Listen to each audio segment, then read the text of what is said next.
Começa agora. Diálogos no Jardim das Oliveiras, com Alberto Almeida. Olá, amigos. A TV Mundo Maior, a Rádio Boa Nova, os caros internautas, todos conectados neste momento, na expectativa de que possamos ter uma terceira-feira abençoada. No encontro passado, tivemos a oportunidade de analisar, dentro da perspectiva da Revolução Francesa, a fraternidade, olhando para aquele tripé que relacionamos na semana passada, em que a Revolução Francesa se colocou magistralmente.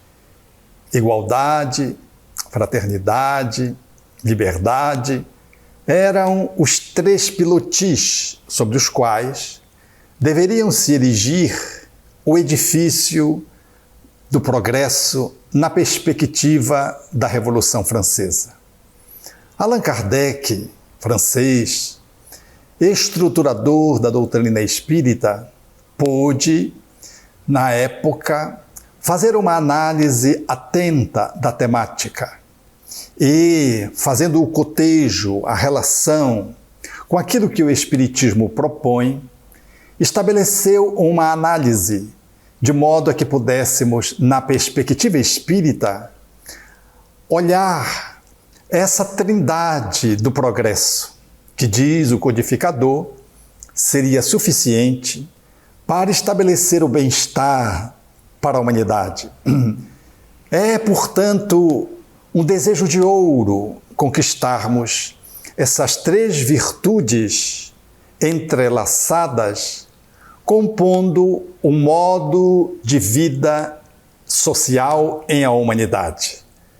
Essa análise Kardec fez em obras póstumas, portanto, é um conteúdo que foi relacionado depois da sua desencarnação. Na semana anterior, nós analisamos um pouco dessa tríade, fazendo valer a fraternidade. Sim, e aqui vamos repassar, en passant, aquilo que Allan Kardec propôs nessa análise e que trouxemos na semana passada. A fraternidade, diz ele, é a base sobre a qual devem se erigir as duas outras proposições virtuosas. A fraternidade é o fundamento, o alicerce, sem o que não se pode entrever as duas, como desdobramento dela, integrando essa tríade fantástica. E a fraternidade, diz ele, ela se estabelece como a relação em que nós nos olhamos como irmãos e, portanto, temos o anseio para o outro do mesmo modo que gostaríamos que o outro pudesse, em relação a nós, proceder. É uma fala da cristandade. A fraternidade, nesse olhar de irmandade, no qual nós nos vemos como irmãos lado a lado, ela deve assentar-se dentro de uma proposição através da qual a união se estabelece, porque nós nos colocamos como seres detentores de uma amorosidade capaz de viabilizar esse sentimento fraterno. Não há fraternidade sem amor. Por isso, Allan Kardec haveria de dizer de que a fraternidade, ela expressa um pouco da caridade cristã, ou seja, desse amor dinâmico que me faz ter por você compaixão, empatia, benevolência, indulgência, abnegação, tolerância. Veja o grupo de virtudes que o codificador assinalou para estruturar essa tríade, começando pela fraternidade.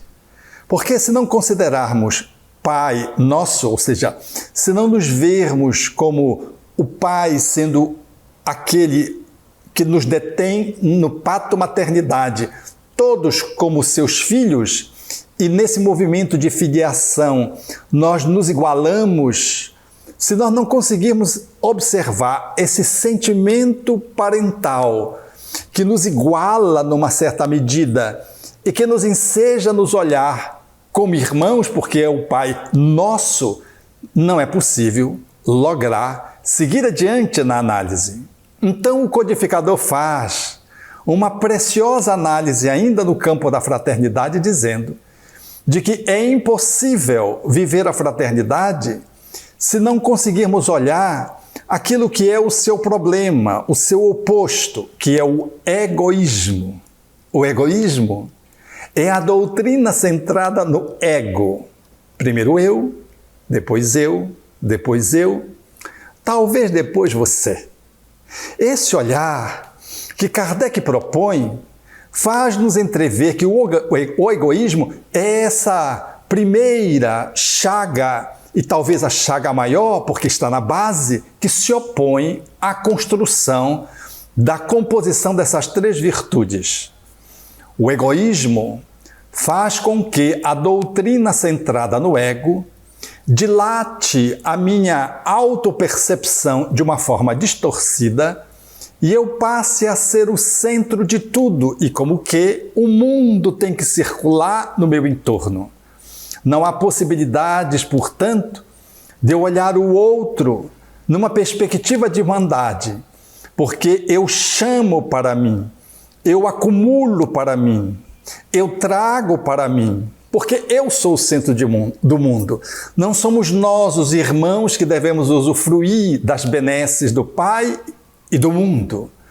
Então, o egoísmo faz-nos pensar, portanto, de que é cada um por si, enquanto que a fraternidade faz valer um por todos, todos por um. É inteiramente oposto. Então, diz Allan Kardec que nós só lograremos iniciar a construção dessa tríade se fincarmos a base. Não adianta tentar colocar a cúpula se não estruturamos o edifício de baixo para cima. E nessa estrutura basilar está a fraternidade, como a expressão do amor que se manifesta nessa indulgência recíproca, nessa tolerância que temos uns pelos outros, nesse afago de gentileza, do culto das nossas relações, que fazem-nos ver como irmãos. É um pouco próximo daquilo que acontece na consanguinidade, numa família unida, onde todos se unem em função de cada um, e cada um funciona em prol de todos. Eu digo em algumas famílias porque, de um modo geral, as famílias trazem a problemática do egoísmo. Então, alguns querem ter mais do que os outros. Parece que são merecedores mais do que os outros. Querem ter prevalência no sentido do atendimento às suas necessidades. São famintos e buscam para si em detrimento dos outros. Mas imaginemos uma família harmônica, bem dotada, unida. Então nós vamos ver uma relação mais equânime, aonde quem está precisando recebe, aonde quem tem muito distribui, divide com os outros que não têm ou que têm menos, e aquilo fica equânime. É mais ou menos como faz uma mãe quando vai dividir o pão. A minha mãe fazia isso, ia dividir o pão pelos filhos, então ela pegava, fazia com o movimento dos dedos e ia cortando o pão de forma igual.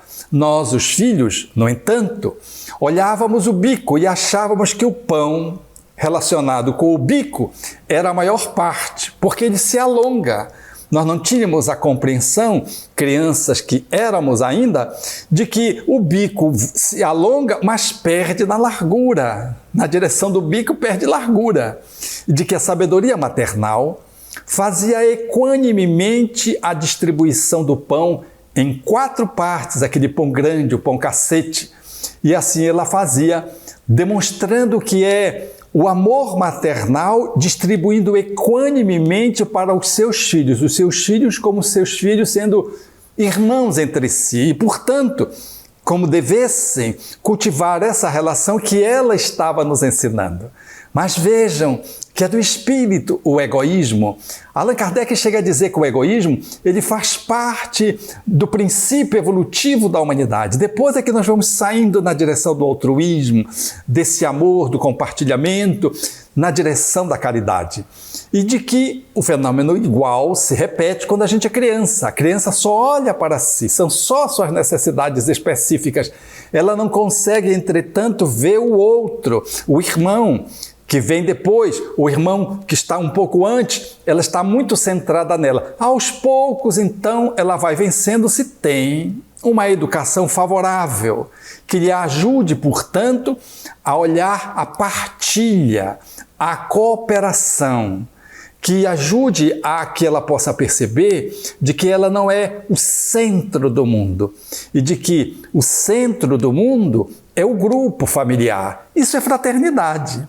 Então diz Allan Kardec que a fraternidade é essa pedra de toque, este patamar inicial, e sobre o qual vão se erigir as duas outras. Ele conclui de que as duas outras não podem existir isoladamente e de que, aliás, nenhuma delas pode coexistir isoladamente, porque uma implica na outra.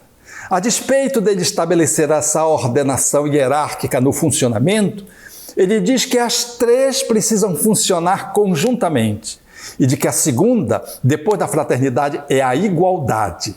Porque se eu me olho como irmão do outro, nós temos direitos iguais e podemos desfrutar, portanto, das mesmas coisas.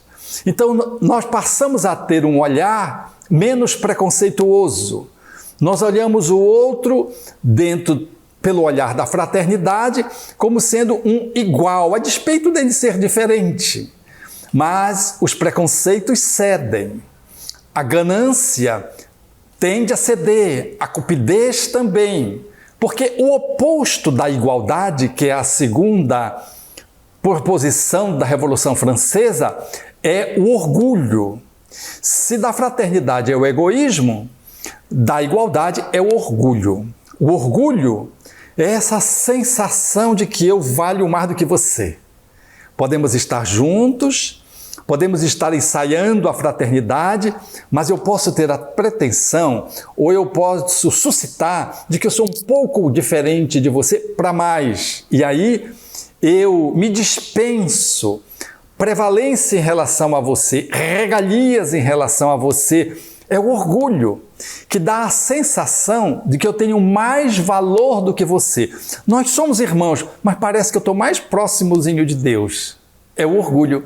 O orgulho com essa sensação de que somos mais do que o outro enseja uma discrepância na relação da igualdade. E nós então aí saímos para experimentar alguns desalinhos, desajustes, que se manifestam cotidianamente nas nossas relações através dessa descompensação, onde tem alguns que têm mais valor do que outros, onde alguns parecem merecer mais do que o outro porque tem mais valor, já implica numa ruptura relativa da fraternidade. Então a igualdade não é que sejamos todos iguaizinhos, porque Deus não nos cria, como diz o Espírito Emmanuel, não nos cria em série. Cada um de nós é uma individualidade de per si. Todavia, o Criador, ao nos gerar, propõe a nossa criação simples e ignorante, ou seja, saímos do marco zero todos juntos e somos todos seus filhos, porque somos irmãos e, portanto, temos os mesmos direitos de fazer a caminhada, tanto um como o outro. E todos, tendo o mesmo ponto de partida, poderão chegar de conformidade com o seu mérito e com o seu esforço. Todavia, as condições são iguais para todos. É, portanto, na igualdade que nós vamos quebrando essas sensações de que uns valem mais do que o outro e que geram o preconceito, que gera o fanatismo, que gera o radicalismo e que faz pretender de que uma torcida é melhor do que a outra, de que uma nação é melhor do que a outra, de que uma etnia é melhor do que a outra, enfim, de que seres são mais puros do que os outros, numa aberração. É uma discrepância das leis da natureza. Allan Kardec estudou a lei da igualdade admiravelmente, mas só é possível fazer valer esse olhar de equanimidade se tivermos o olhar fraterno. É a fraternidade que enseja essa percepção da igualdade, apesar das nossas diferenças, mas temos direitos iguais. Da igualdade vem então a manifestação da liberdade. A liberdade, Kardec coloca como a última expressão, porque ela decorre dessas duas primeiras. Se não houver fraternidade, não há liberdade. E se não houver a observância da igualdade, não haverá liberdade. Porque alguém em se achando com mais direitos, de ter mais egoisticamente, portanto não fraternalmente, não no sentimento de fraternidade, haverá de achar que deve ter mais liberdade do que os outros. A sua liberdade tem que ser especial. É muito comum, nós sempre nos achamos especiais. Toda situação, quando estamos assim numa fila ou numa encrenca qualquer, seja no supermercado, seja, por exemplo, numa padaria, seja no aeroporto, a gente acha que a nossa situação é especial. Como se a dos outros não fosse. E pior, a gente acha isso em relação a Deus, que nós somos especiais para Deus em detrimento dos outros, ou à revelia dos outros. E aí, a liberdade fica comprometida por uma distorção da fraternidade. Eu tenho mais liberdade do que o outro. Eu posso fluir mais do que os outros. Eu tenho uma movimentação mais liberada do que os outros, porque eu tenho direito a ter mais. É um olhar com a ruptura com a fraternidade. Quando se não observa a igualdade, ou seja, é movido-se pelo orgulho, aí mais ainda então a gente rompe com a liberdade, porque eu sendo uma pessoa especialíssima, eu sendo uma pessoa que devo ter regalias porque eu sou mais do que os outros, então a liberdade deve a mim ser conferida. Então a liberdade fica absolutamente comprometida quando as duas outras virtudes, as outras duas leis, não são observadas. A liberdade só é construída se houver amor, se houver amai-vos.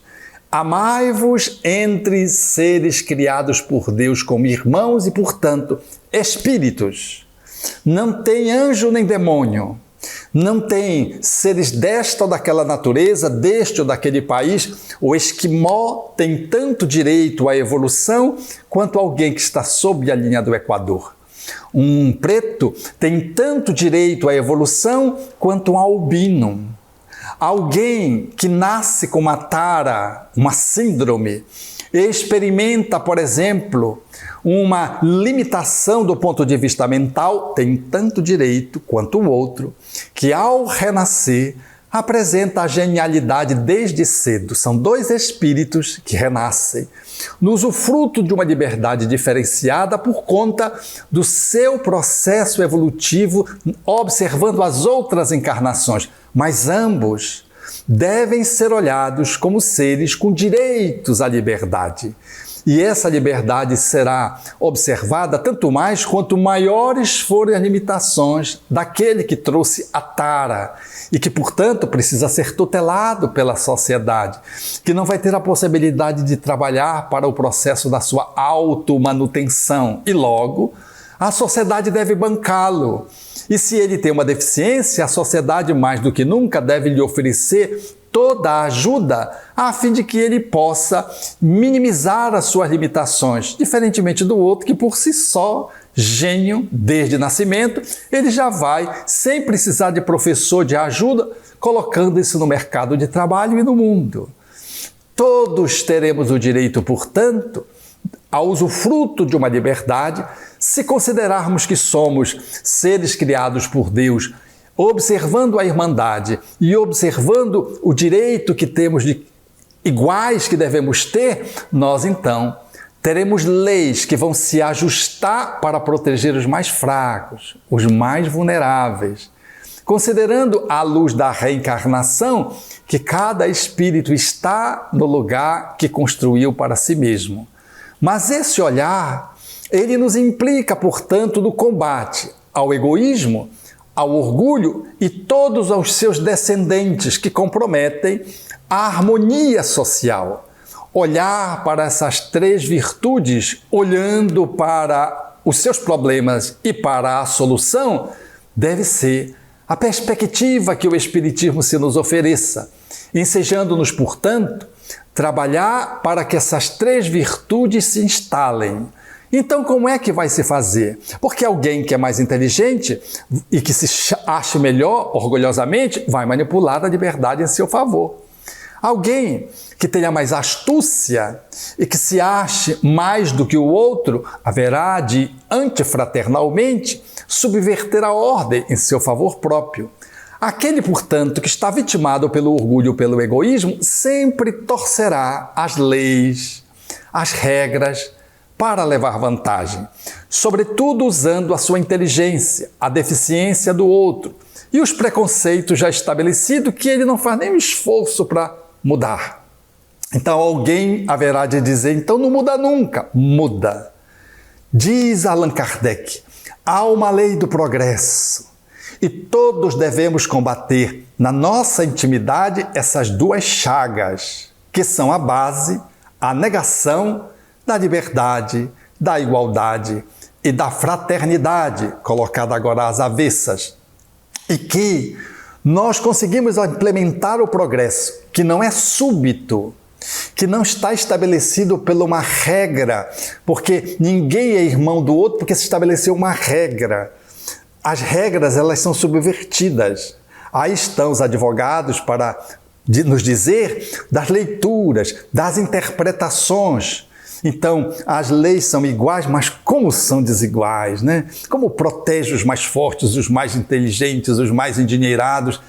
Isso tudo faz parte da articulação humana movida pelo egoísmo e pelo orgulho. Então, diz Allan Kardec que a lei do progresso vai nos impulsionar a olhar o outro com mais ternura, movido pelo sentimento de amor, de caridade cristã, e vai nos impulsionar para estabelecer mudanças em todos os lugares aonde nós nos movimentarmos. Significa nas instituições, nas igrejas, nos templos, nos espaços educativos. Aonde houver um grupo que se organize, nós vamos trabalhando as leis e assim a gente vê o progresso sendo estabelecido. Porque outrora, vejam, a lei conferia o direito à escravidão, você podia ser dono do outro. O outro que era considerado como se fosse um animal, às vezes tratado menos que um animal, os escravos, seja os negros ou seja os escravos de outras ordens, nas outras comunidades, nas outras culturas, nos outros tempos. A pessoa não se pertencia. Depois ela passou a se pertencer, mas passou a ser força de trabalho. Já mudou, avançou. Mas esse olhar ambicioso, orgulhoso de que os escravos não tinham nem alma, numa época as mulheres não tinham nem alma, vai se transmutando, porque as instituições e as organizações motivadas pela transformação dos indivíduos vão sendo tocadas, vão recebendo uma intervenção de mudança e vai se alterando códigos, vai se alterando leis. E aquilo que era a escravidão, alguém não se pertencia, passou a se pertencer, mas passou a ser objeto quase de trabalho do outro, porque tinha que produzir para o outro. Então, esse movimento que se estabeleceu, de repente, nós começamos a perceber que é injusto socialmente. Então, a gente vai começando a estruturar novas leis civis, novas leis no campo criminal, novas leis no campo socioeconômico. Nós começamos a olhar e os países começam também a perceber de que não dá para funcionar assim. Os países ricos, os países pobres e os paupérrimos. Não dá. de que o mundo, na sua orquestração internacional, não pode ter tanta discrepância, como um país não pode ter tanta diferença de classes. Então nós começamos a mudar aos poucos, diz o codificador, ao longo do tempo, as leis combatendo o orgulho e o egoísmo dentro dessas instituições. Então não pode mais não pode mais existir alguém que pertença a uma profissão que seja mais especial do que a outra. Uns são doutores, outros não são doutores. Isso é um preconceito. Uns são valorizados porque dispõem de uma habilidade no campo de uma profissão que tem regalias sociais e outros não. Uma classe se destaca com privilégios. No Brasil, por exemplo, na atualidade, nós vemos uma discrepância. Quando vemos o aparato de Estado, notadamente no campo do Congresso, nós percebemos que tem uma discrepância. Quando observamos os tribunais, notadamente os tribunais que estão mais em cima, tem muita regalia, muita exclusividade, muitos privilégios, como se fossem pessoas mais do que as outras. Então, aos poucos, nós vamos percebendo isso, diz o codificador, e nós vamos nos insurgindo. E diz ele, na maioria das vezes, os fenômenos das transformações começam pela violência. Vejam as guerras mundiais. Subvertendo a ordem, a primeira, a segunda, que foi o prolongamento da primeira, vão estabelecendo uma nova organização na qual o poder, exercido pelo orgulho e pela ganância, olha lá, o egoísmo e o orgulho fazem com que algumas nações se sobreponham às outras. Por isso, Bezerra de Menezes diz que o Brasil deveria ser o coração do mundo, prata do Evangelho, conforme a aclamação histórica do espírito Huberta de Campos através de Chico Xavier, mas isso não significaria, diz ele, que o Brasil deveria ser uma superpotência vivendo à custa das lágrimas dos povos vencidos. Não é essa a proposição. Nós não devemos desejar o país, o Brasil, como uma potência ao lado das outras potências e os outros países, coitadinhos, todos desmilinguindo-se. Isso não há fraternidade. Há que haver uma fraternidade universal. Assim como num país não pode ter alguns estados mais do que os outros, umas classes mais do que as outras, pessoas mais especiais do que as outras, com mais liberdade do que as outras, nós também não podemos conceber que o mundo ele seja gerido por alguns ou por algumas corporações que dirigem alguns países. Então, hoje, o G7 vai se reunir e vai um grupo de protestos. É a revolução. Não estou aqui advogando a violência. Eu estou dizendo como é que isso nos inquieta. E a gente já não mais aceita, a humanidade já não mais aceita que o G7 domine o mundo. Quantos países, às dezenas e centenas, vivem à míngua? E o G7 vai se deslocando para avaliar, analisar como é que eles devem se gerir. Naturalmente que não é para atender a humanidade. Já descobriram que os pobres mais pobres não podem ficar mais pobres porque todo mundo sofre. De que o vírus não pode ficar livre deles, porque se os outros pobres mais pobres tiverem o vírus volta com novas cepas. Nós somos obrigados a pensar fraternalmente. É a lei do progresso que nos impulsiona gradualmente para vivermos a fraternidade. Considerarmos-nos irmãos iguais, a despeito das diferenças. Mas as nossas diferenças não nos propõem regalias em detrimento um dos outros, mas sim para atender às nossas necessidades reais. E, portanto, a liberdade como decorrência disso, a liberdade legal, a liberdade que se estabelece nas leis, ela vai se ampliando para poder prover ao maior número de pessoas, de comunidades, de países, para que a Terra saia dessa condição miserável de dor, de sofrimento, no qual alguns poucos têm muitos e a maioria não tem nada, para experimentarmos fraternidade. onde todos podemos viver e compartilhar. Kardec perguntou, a desigualdade social é lei humana ou é lei divina? Os espíritos disseram, é lei humana. Bem contrário à lei divina. Somos nós, os homens, que criamos as desigualdades. Aí os espíritos perguntaram, aí Kardec perguntou, mas não tem algumas pessoas mais inteligentes do que outras? Não é isso que faz essa discrepância? Aí os espíritos responderam com uma pergunta. E da velhacaria e do roubo, o que é que tu dizes? Parece que ele estava falando por esses dias, né?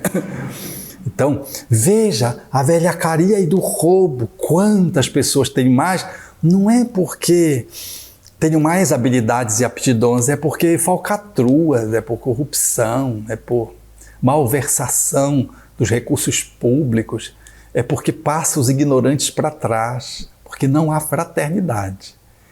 A nossa humanidade, que é o planeta de provas e expiações, caminha para a regeneração, aonde essa tríade há de se conformar, de se ajustar e de se ampliar progressivamente dentro do coração de cada um de nós e reverberando para as instituições, porque somos nós quem fazemos as instituições, somos nós que regulamos as leis, desde o lar até as leis que compõem o estatuto de um país, a constituição de um país. Somos nós, portanto, que nos refletimos nas regras, nos códigos que geramos. Caminhamos para a direção do amai-vos uns aos outros. Caminhamos para percebermos-nos todos como irmãos, os doentes, os inteligentes, os frágeis, os fortes. O forte vai amparar o fraco, os doentes serão amparados pelos mais saudáveis. Os que têm mais compartilharão com os que têm menos. Aqueles que dispõem de algumas habilidades trocarão com outros que têm habilidades opostas noutras áreas, e assim a humanidade, nessa confraternização de irmandade, vai compondo o mosaico como um jardim, nas quais as flores, cada um tem o seu perfume, o seu colorido, e sem uma delas faz falta ao jardim. Ele fica depreciado. É para esse caminho que a humanidade vai fazendo-se valer, e a liberdade vai surgindo como uma consequência natural. Liberdade de nascer, o direito, desde a concepção, deverá assegurado. A liberdade de ir e vir, a liberdade de manter-me no corpo, sem que o Estado me imponha a eutanásia, ou sem que alguém assuma a tutela de mim, decidido por mim que eu devo morrer porque eu tenho uma doença degenerativa. E alguém me tutelando, há países que fazem isso, promovem a eutanásia dos seus entes queridos. E a gente fica se perguntando, é por amor ou é por egoísmo, para empurrar o outro e ficar com patrimônio logo? Então, nós haveremos de desfrutar uma liberdade que será proporcional à integração de direitos e deveres. E tanto mais livre será o espírito que mais ama. Porque aí a categoria evolutiva, a aristocracia que deverá prevalecer na Terra, aos poucos ir se construindo, é a aristocracia intelecto-moral. Hoje é só intelectual, que fica a serviço do mal, da ganância, da cupidez, da ambição. Mas logo mais, nós haveremos de entrever que a nossa humanidade vai avançar para uma intelectualidade que estará guiada pela moralidade, como duas asas, a da sabedoria e do amor. E conseguiremos dar grandes voos, porque nos olharemos como irmãos, deveremos nos entrever como os filhos do mesmo Pai, portanto, tendo a mesma ponto de partida, o mesmo ponto de chegada, apenas com a escolha e a velocidade que nós empreendermos pelo nosso livre-arbítrio, no uso da nossa liberdade e com as consequências que isso deriva, e poderemos nos entrever de que todos estamos condenados ao bem-estar e à felicidade suprema, apenas variando que alguns escolhem ir por caminhos mais tortuosos, enquanto que outros fazem essa viagem de uma forma mais consciente, mais em linha reta, enquanto que outros estabelecem fugas para voltarem dos becos e retomarem a estrada principal. Todos temos o direito de usar a nossa liberdade para aqui e para acolá, e a sociedade onde deveremos encarnar estará refletindo a evolução daqueles que ali vivem. E será tanto mais justa, mais solidária, mais fraterna, mais equânime, quanto maiorem forem dentro dos corações humanos o amor e a humildade. Porque se a chaga é o egoísmo e o orgulho, a solução, diz Allan Kardec, para o egoísmo é a caridade e para o orgulho é a humildade. A humildade que nos faz, portanto, fincar nossos pés na terra e nos olharmos uns aos outros, tendo a certeza de que nós temos a mesma origem e a mesma destinação. A humildade de olhar para o outro, sabendo que o outro é um igual nosso e de que não temos privilégios ou mais direitos do que eles. A humildade que nos ajuda a mobilizar o amor na partilha, no processo da cumplicidade amorosa e assim, solidariamente, avançarmos para dias melhores, na certeza de que a Revolução Francesa, antes de se estabelecer fora, ela tem que se estabelecer dentro. E aí não viveremos o que temos vivido. Como diria Pierre Rivaio, disse na semana passada, a fraternidade ficou para a esfera da religião, predominantemente. A liberdade ficou para a esfera do capitalismo. E a igualdade ficou para a esfera do comunismo. Os três não deram conta, não conseguiram juntar, porque essas coisas se dão juntas. Não há liberdade, não há igualdade, não há fraternidade. Em nome de Deus a gente se mata. Tem os homens bombas que representam os radicalismos daqueles que não entenderam ainda o exercício do amor. Em nome da liberdade nós usurpamos os outros. E em nome da igualdade nós nos colocamos acima dos outros. Tem os que estão em cima e tem os que estão embaixo. Nós haveremos de rever essa construção e haveremos de criar um novo paradigma para a Terra, onde fraternidade, humildade e o exercício do amor vigente através das suas múltiplas manifestações haverão de juntar as três virtudes, as três leis que a Revolução Francesa entreviu e que a humanidade até hoje ainda está patinando, mas está indo nessa direção. Fraternidade primeiro, igualdade como decorrência e liberdade como consequência das duas primeiras. Intrinsecamente as três, indissociáveis, como um banco que tem três pés. Se tirar uma, elas não se sustentam, mas estamos marchando nessa direção.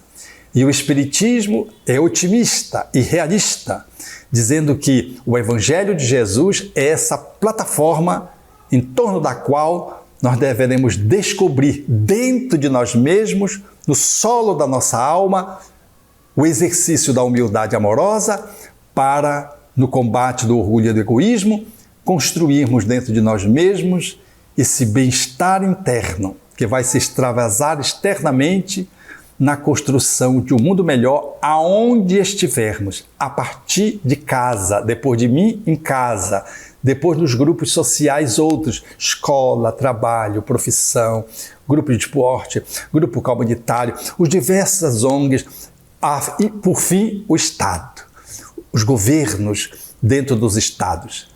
É assim que Allan Kardec entreviu uma sociedade justa, dizendo ele, onde ninguém haveria de morrer de fome.